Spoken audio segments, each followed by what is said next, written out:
दोस्तों नमस्कार। आज के इस वीडियो में हम आपके लिए हिंदी पद्य साहित्य के इतिहास से आदिकाल से संबंधित 21 अति महत्वपूर्ण प्रश्नों का संग्रह लेकर आए हैं। दोस्तों यह प्रश्न परीक्षा की दृष्टि से अति महत्वपूर्ण है।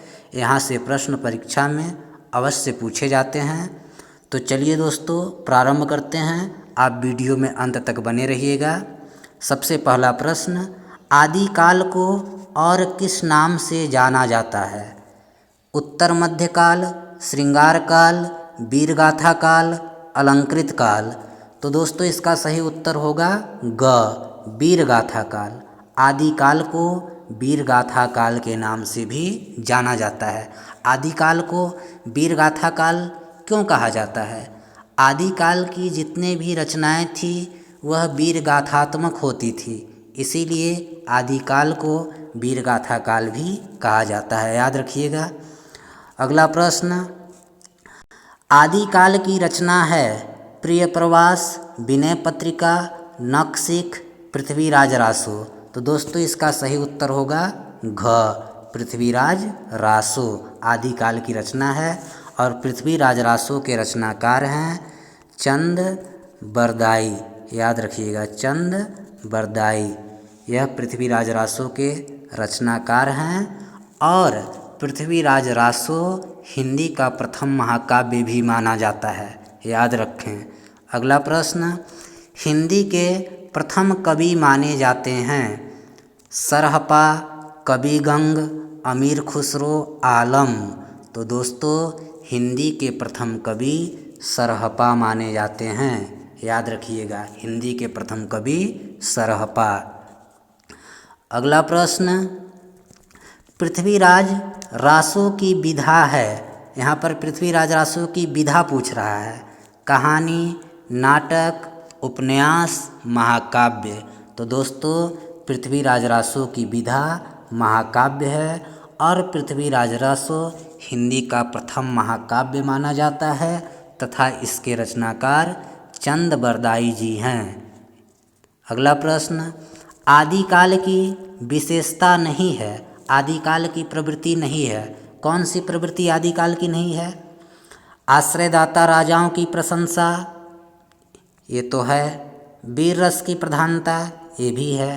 डिंगल पिंगल भाषा, ये भी है। स्त्री के प्रति परिवर्तित दृष्टिकोण, यह नहीं है, यह आदिकाल की विशेषता नहीं है। तो इसका सही उत्तर होगा घ, स्त्री के प्रति परिवर्तित दृष्टिकोण। अगला प्रश्न, पृथ्वीराज रासो का संबंध है जैन साहित्य से, नाथ साहित्य से, सिद्ध साहित्य से, रासो साहित्य से। तो दोस्तों इसका सही उत्तर है घ, रासो साहित्य से। पृथ्वीराज रासो का संबंध आदिकाल के रासो साहित्य से है, याद रखिएगा। अगला प्रश्न देखिए, वीरगाथा काल के कवि हैं। वीरगाथा काल आदिकाल का ही दूसरा नाम है। सूरदास, भूषण, घनानंद, चंद बरदाई। तो दोस्तों वीरगाथा काल के कवि हैं चंद बरदाई जी और इनकी रचना का नाम है पृथ्वीराज रासो, जो हिंदी का प्रथम महाकाव्य भी माना जाता है। अगला प्रश्न देखिए, अमीर खुसरो कवि हैं आदिकाल के, भक्ति काल के, रीतिकाल के, आधुनिक काल के। तो इसका सही उत्तर होगा क, आदिकाल के। अमीर खुसरो आदिकाल के कवि हैं। अगला प्रश्न, परमाल रासो किस काल की रचना है? आदिकाल, भक्ति काल, रीतिकाल, आधुनिक काल। तो दोस्तों परमाल रासो आदिकाल की रचना है, इसका सही उत्तर होगा क, आदिकाल। अगला प्रश्न देखिए, हिंदी साहित्य के आदिकाल के लिए चारण काल नाम दिया है। यानी हिंदी साहित्य का जो आदिकाल है उसे चारण काल नाम किसने दिया है? राहुल सांकृत्यायन ने, रामचंद्र शुक्ल ने, डॉक्टर राम कुमार वर्मा ने, डॉक्टर नगेंद्र ने। तो दोस्तों इसका सही उत्तर होगा डॉक्टर राम कुमार वर्मा ने आदिकाल को चारण काल नाम दिया है, याद रखिएगा। अगला प्रश्न, आदिकाल का एक अन्य नाम है सिद्ध सामंत काल, श्रृंगार काल, स्वर्णयुग, अलंकृत काल।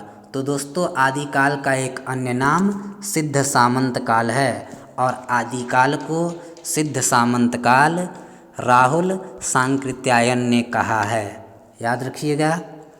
अगला प्रश्न, आल्ह खंड का दूसरा नाम है बिसलदेव रासो, परमाल रासो, खुमान रासो, हम्मीर रासो। तो इसका सही उत्तर होगा ख, परमाल रासो। आल्ह खंड का दूसरा नाम परमाल रासो। और परमाल रासो या आल्ह खंड के रचनाकार हैं जगनिक जी। कौन? जगनिक। अगला प्रश्न देखिए, याद रखिएगा। बिसलदेव रासो रचना है नरपति नालह की, भट्ट केदार की, जगनिक की, दलपति विजय की। तो दोस्तों इसका सही उत्तर होगा नरपति नालह की। बिसलदेव रासो रचना है नरपति नालह की। अगला प्रश्न देखिए, हिंदी साहित्य के आदिकाल के लिए बीजवपन काल नाम दिया है।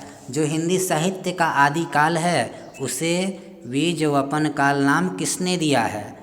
रामचंद्र शुक्ल ने, महावीर प्रसाद द्विवेदी ने, डॉक्टर राम कुमार वर्मा ने, हजारी प्रसाद द्विवेदी ने। तो इसका सही उत्तर होगा ख, महावीर प्रसाद द्विवेदी ने आदिकाल को बीजवपन काल कहा है। याद रखें।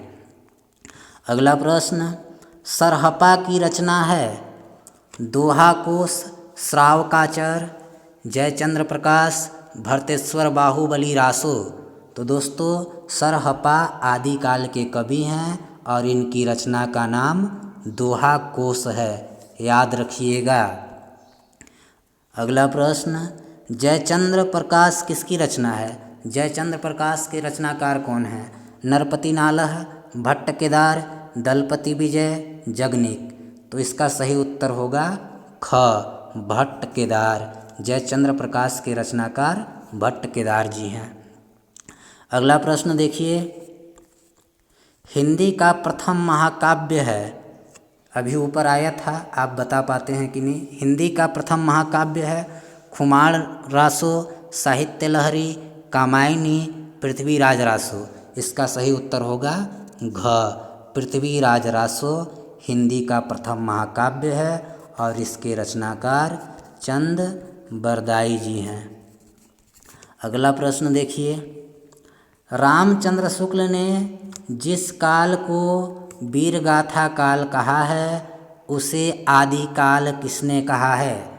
राहुल सांकृत्यायन ने, डॉक्टर हजारी प्रसाद द्विवेदी ने, डॉक्टर राम कुमार वर्मा ने, डॉक्टर धीरेन्द्र ने।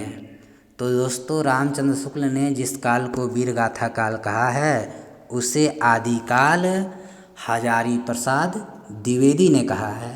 तो इसका सही उत्तर होगा ख, डॉक्टर हजारी प्रसाद द्विवेदी। अगला प्रश्न देखिए, निम्नलिखित में से किसे खड़ी बोली का प्रथम कवि माना जाता है? निम्न में से किसे हिंदी खड़ी बोली का प्रथम कवि माना जाता है? अब्दुल रहमान, नरपति नालह, अमीर खुसरो, धनपाल। तो दोस्तों इसका सही उत्तर है ग, अमीर खुसरो को खड़ी बोली का पहला कवि माना जाता है, प्रथम कवि माना जाता है। याद रखें। अगला प्रश्न, निम्न में कौन सा कवि आदिकाल का नहीं है? दलपति विजय आदिकाल के हैं, इनकी रचना का नाम है खुमार रासो। अब्दुल रहमान ये भी आदिकाल के हैं, इनकी रचना का नाम है संदेश रासक। जगनिक ये भी आदिकाल के हैं, इनकी रचना का नाम है आल्ह खंड। बोधा, ये बोधा आदिकाल के कवि नहीं हैं, बोधा जी रीतिकाल के रीति मुक्त काव्य धारा के कवि हैं। तो इसका सही उत्तर होगा घ, बोधा। अगला प्रश्न देखिए, आदिकाल की समयावधि है 1050 विक्रम संवत से 1375 विक्रम संवत तक, 1375 विक्रम संवत से 1700 विक्रम संवत तक, 1700 विक्रम संवत से 1900 विक्रम संवत तक, 1900 विक्रम संवत से अब तक। तो आदिकाल की समयावधि 1050 विक्रम संवत से 1375 विक्रम संवत तक है।